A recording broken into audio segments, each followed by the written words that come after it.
His book, Live Long, Die Short, addresses successful aging. Dr. Landry's appearance today is sponsored by the Terraces of Phoenix, an American Baptist Homes of the West Community, ABHOW, and the ABHOW Foundation. So let's welcome Dr. Roger Landry, and he will answer questions after his book review.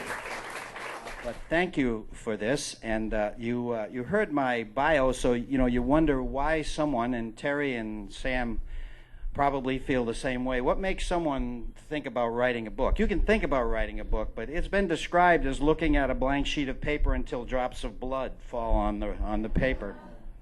And there are some times when you feel that way, but there was so much new research on aging and what was possible that it was an absolute requirement for me. It was a moral imperative. Because we have learned so much that basically the title of the book says it, that live long, die short. In public health terms, that is called a compression of morbidity. It wouldn't have been a great title, huh? Compressio morbidity? No. Morbidity is when we're sick and impaired, and we want to compress the time that we are. So we'd like to live long, being vital and at our very best, and have our end, whatever that is, be short. And we have learned that that is possible, and the major determinant for doing that is our lifestyles, not our genes. And so it is the things that we do every day and we choose to do with our lifestyle, and I'll talk a little bit more about that, that determines whether that can happen. So I wrote the book to help people understand that, first of all, and to understand what that lifestyle is, to give them an opportunity to take a look at their own lifestyle, and then give some tips on how they might reduce their own risk, whatever that risk may be.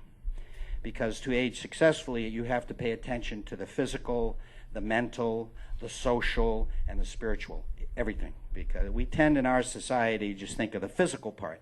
It is absolutely a requirement. But I did it to help individuals, but I also did it to influence policy. How are we doing there, all right? Good. We're taping this, by the way, so, applause will, in the right places will be because the public policy part is particularly why I wanted to be here today, because it is so much having to do with the reason we're here, elder abuse and so many of the other things. So, I don't know how many of you have heard of the blue zones. Anyone? The blue zones are, Paula has, because she's subjected to me speaking I don't know how many times a year. But Dan Buettner was a writer for the National Geographic, and he wanted to do a story, where do people live to be very old, but with very little disease? And they age very vitally. And he'd identified 5 places on the globe that he called blue zones. Arizona wasn't one of them. Neither was Massachusetts, where I am. But in these places, there were certain lifestyle characteristics that were common there. It was about movement, and it was about learning new things. It was about being socially connected, having a role, having purpose. The diet was more like a Mediterranean diet. All of those things. And you know what? This should not have been as a surprise, because some 25 years ago, Jonas Salk had told the MacArthur Foundation we should study the lifestyle of those who age in a better way, who stay at high levels of performance and have these short ends rather than the long, expensive, degrading, painful pattern that most people, and it's becoming less, but it has been the stereotype that that's how we age.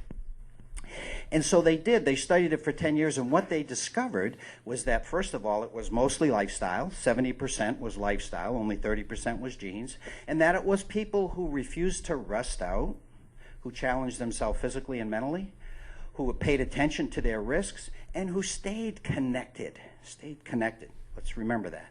And that was defined as having a network of friends, being part of a community, and having meaning and purpose. So that set of things that they discovered was exactly what Dan was observing in these blue zones. And you know what? That wasn't even a surprise, because if we look at our history as a species, who knows how long we've been around, but whatever number it is, for 99% of the time we've been on Earth, ladies and gentlemen, it's hard to believe this, but for 99% of the time we've been on Earth, We were hunter-gatherers. Hunter-gatherers. The lifestyle of a hunter-gatherer, they were able to survive as a species, and we're here because they did, by adopting certain lifestyle characteristics. And those lifestyle characteristics, exactly the same as what the MacArthur Foundation found and all subsequent research, and exactly what the blue zones is finding in these blue zones, which, by the way, are Costa Rica, Okinawa, an island in Greece, Sardinia, and oddly enough, Loma Linda, California.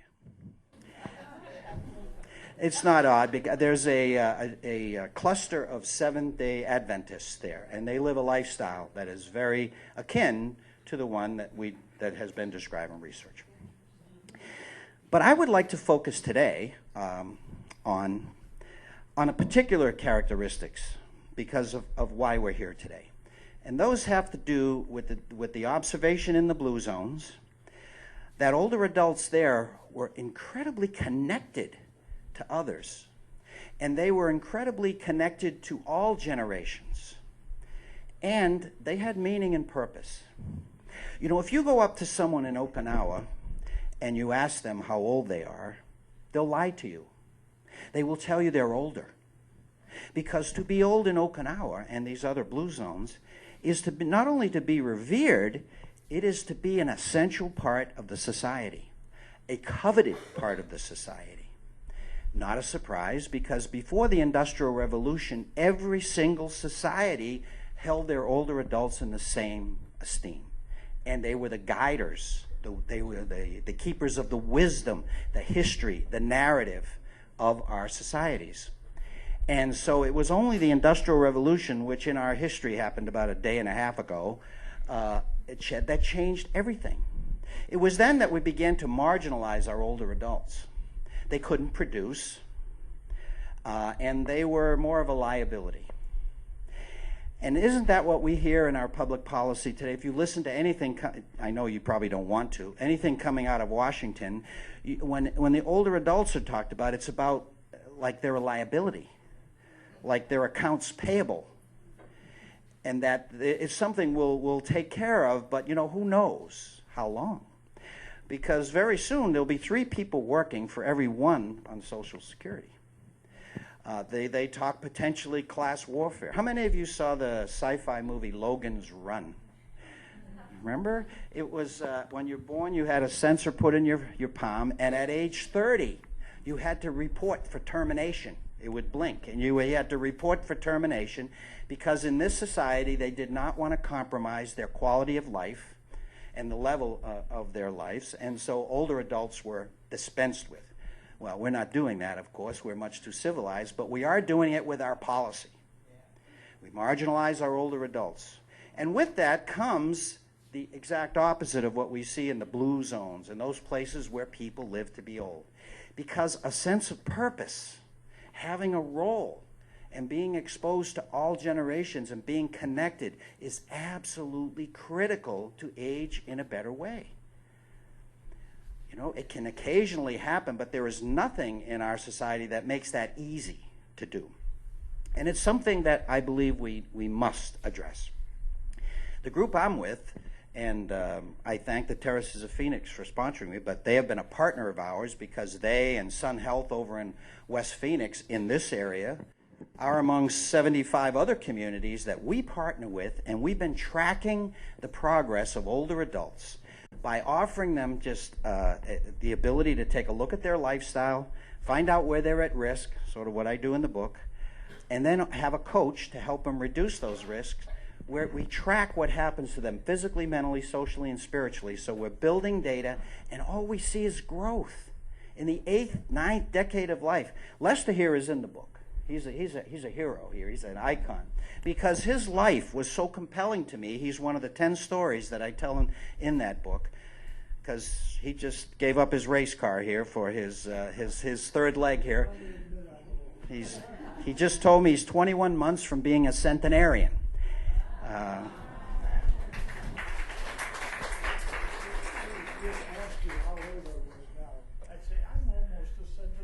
Almost a centenarian. He's proud. He's proud, and he should be proud, and more people should be proud in our country.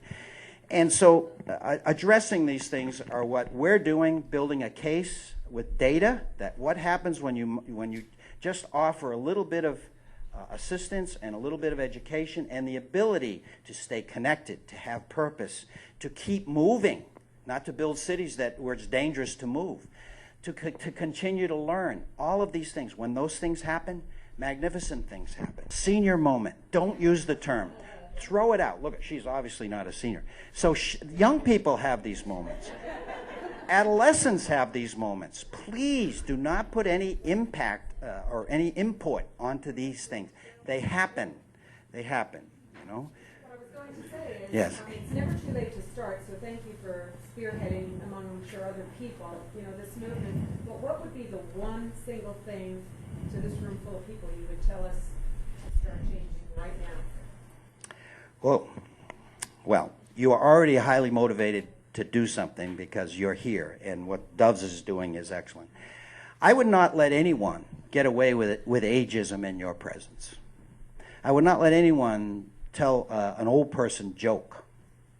I mean, that may sound a little hard, and sometimes they're just funny, but it perpetuates ageism in this country, and we all grew up with ageism. At one point it was malevolent, and ageism basically bias against older adults, low expectations of older adults.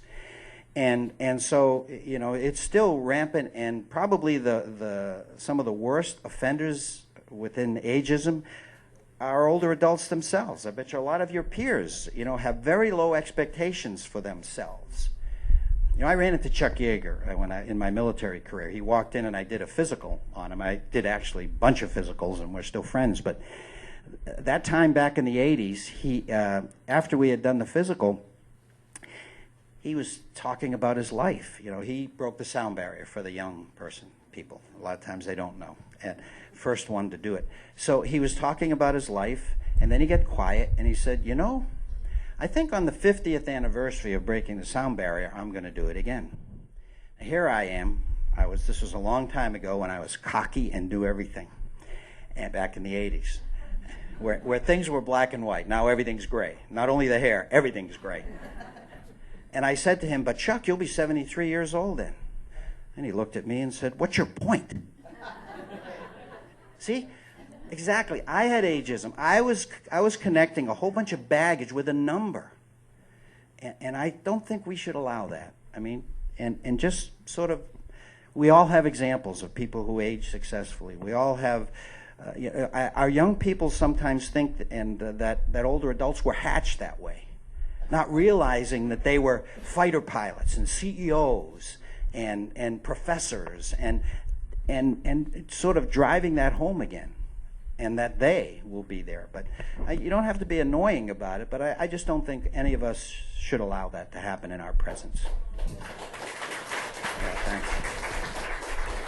Yes?